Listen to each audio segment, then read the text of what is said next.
Ah bah voilà, l'éclairage est beaucoup mieux là. Enfin, en même temps, c'était difficile de faire pire que la vidéo précédente, hein.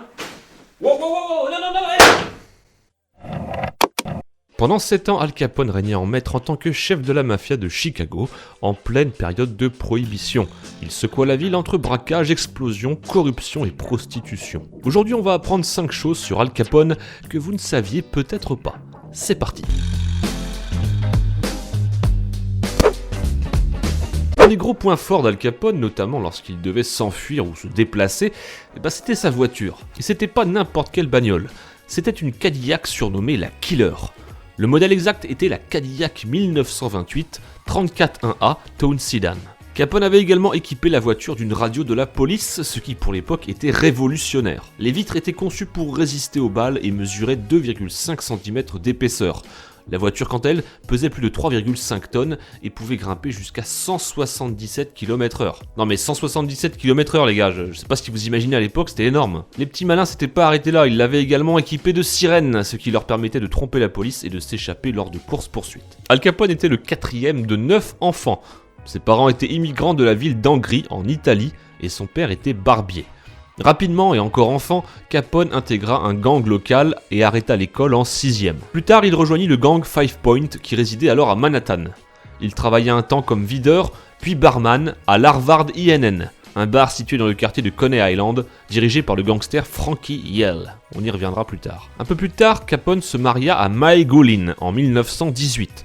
Ils eurent un enfant du nom de Sonny, ils restèrent ensemble jusqu'à la mort de Capone. En 1920, il partit pour Chicago. À partir de là, deux histoires diffèrent un peu. Certains disent que Capone serait allé à Chicago car il avait besoin de faire profil bas après avoir sévèrement blessé un membre d'un gang rival dans une bagarre, alors que d'autres prétendent qu'il avait été recruté par Johnny Torrio, un ancien gangster de Brooklyn. Lui aussi, on va en parler, il est assez important dans l'histoire. Grâce à l'exploitation des bars clandestins, des jackpots, des lupanards, des boîtes de nuit, des poissonneries et même des boucheries, Capone amassa une fortune immense. Selon les estimations de l'État fédéral, le chiffre d'affaires de son gang atteint 120 millions de dollars à l'époque. Pour info, 120 millions de dollars à l'époque, ça équivaut à peu près à 1,5 milliard de dollars aujourd'hui. Ouais, rien que ça. Mais en 1927, tout va changer. Le ministère public des États-Unis fait passer une loi autorisant le fisc à taxer les revenus de la vente illicite d'alcool au même titre que n'importe quel autre revenu. Et là, ça change tout. Les trafiquants peuvent être envoyés en prison pour fraude fiscale s'ils ne déclarent pas la totalité de leurs revenus. Le problème, c'est que s'ils les déclarent, ils admettent eux-mêmes leur participation à des activités illégales. En gros, ils sont foutus quoi. C'est un coup dur, mais ça n'arrête pas Capone, loin de là. Juste après être arrivé à Chicago et comme dit juste avant, Capone commença à travailler pour Johnny Torrio. Le Torrio, c'était pas un enfant de cœur. Il faisait partie d'un réseau criminel dirigé par un homme qu'on appelait Big Jim Colosimo. Non, Colosimo. Plus tard, Colosimo fut tué. Beaucoup disent que cet assassinat fut orchestré par Torrio et exécuté par Frankie Yell, l'ancien patron d'Al Capone. Ça va, vous suivez toujours ? Colosimo n'étant plus au pouvoir, Torrio prit sa place et il fit d'Al Capone l'un de ses principaux bras droits. En 1925, Torrio est grièvement blessé au cours d'une fusillade et décide de prendre sa retraite dans son Italie natale, abandonnant les commandes à Al Capone. Capone devient donc officiellement le grand patron. Du coup, on pense tous qu'après s'être fait des centaines de millions en faisant de la contrebande, avoir été à l'origine d'assassinats et avoir corrompu la moitié de la ville, Al Capone s'est donc fait arrêter pour meurtre ou encore corruption. Bah non, c'est uniquement pour fraude fiscale qu'il est passé devant un jury. Attention, quand je dis uniquement, c'est entre guillemets, parce qu'il a quand même pris cher. Capone a en effet réussi à éviter la prison ainsi que la police pendant des années, en changeant régulièrement d'identité, ainsi qu'engraissant la patte d'un tas de personnes. Et croyez-moi, c'était un sacré budget. On parle pas de 4 ou 5 policiers, mais de quasiment toutes les forces de l'ordre influentes à cette époque.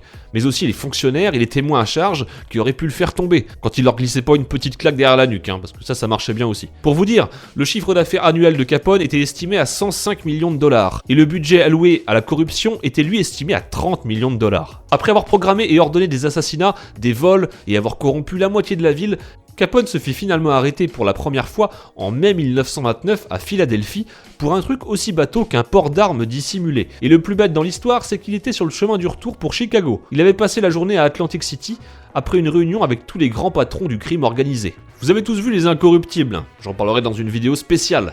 Cette équipe constituée d'Elliot Ness et de dizaines d'autres agents réputés incorruptibles avait pour mission de faire tomber Capone. Parmi ces hommes, il y en a un qui tirera son épingle du jeu, et c'est Frank Wilson, un agent spécial du service d'enquête du fisc.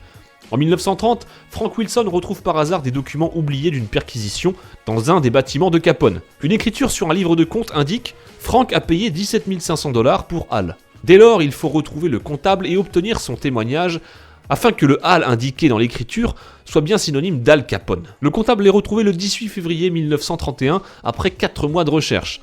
Ce comptable, c'est un peu la pierre qui pouvait faire tout s'écrouler, alors autant vous dire que Capone, il l'aurait zigouillé à la première occasion. C'est là que Frank Wilson demanda alors de financer le premier programme de protection des témoins aux États-Unis.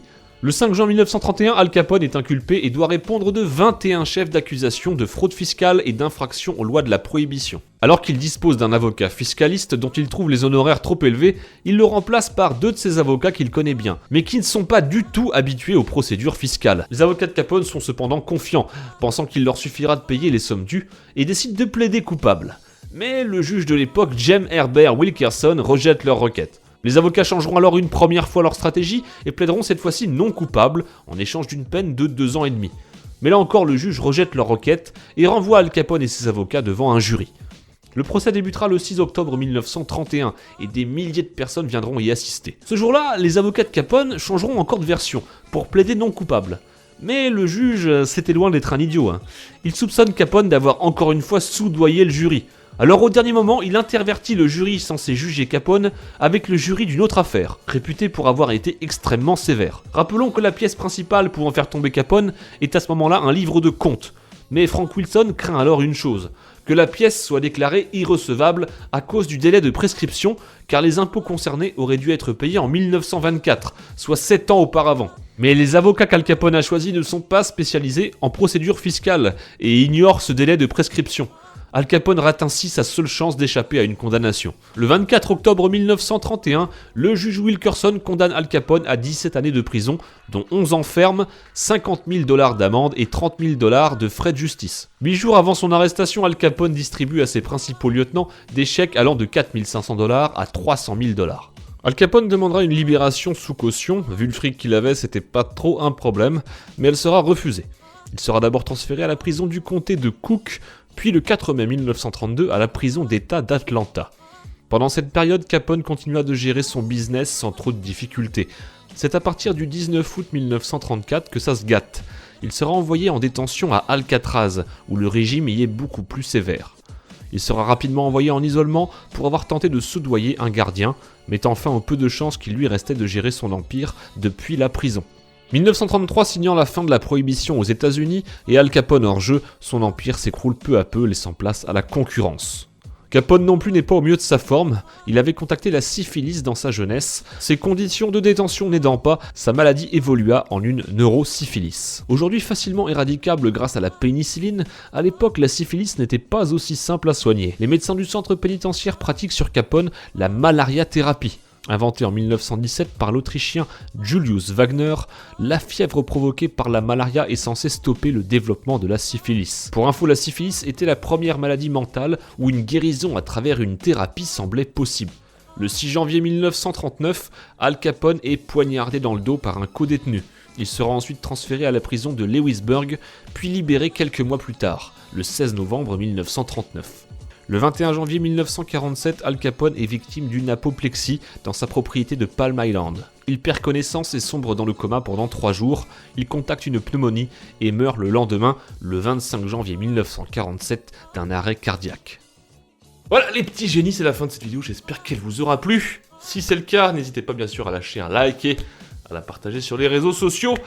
J'ai pensé également dans le futur à faire une vidéo qui parlerait d'Eliot Ness, donc si vous ne savez pas qui est Eliot Ness, ça c'est un des participants dans cette affaire qui a aidé à boucler Capone. Et il a joué un rôle assez crucial, donc notamment il y a eu pas mal de films qui ont essayé de retracer un petit peu son parcours. Évidemment, comme c'était des films, ça a souvent un petit peu enjolivé l'histoire. Il faut savoir qu'en fait son histoire est pas si rose que ça. Et du coup j'ai trouvé intéressant de peut-être dans une prochaine vidéo, si je vois que celle sur Al Capone a intéressé du monde, j'ai eu pour idée de faire évidemment une vidéo qui aurait traité uniquement de lui et de son équipe.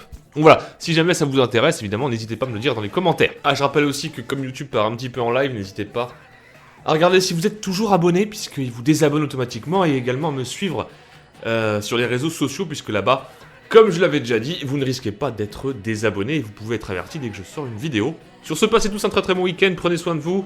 Vous êtes awesome.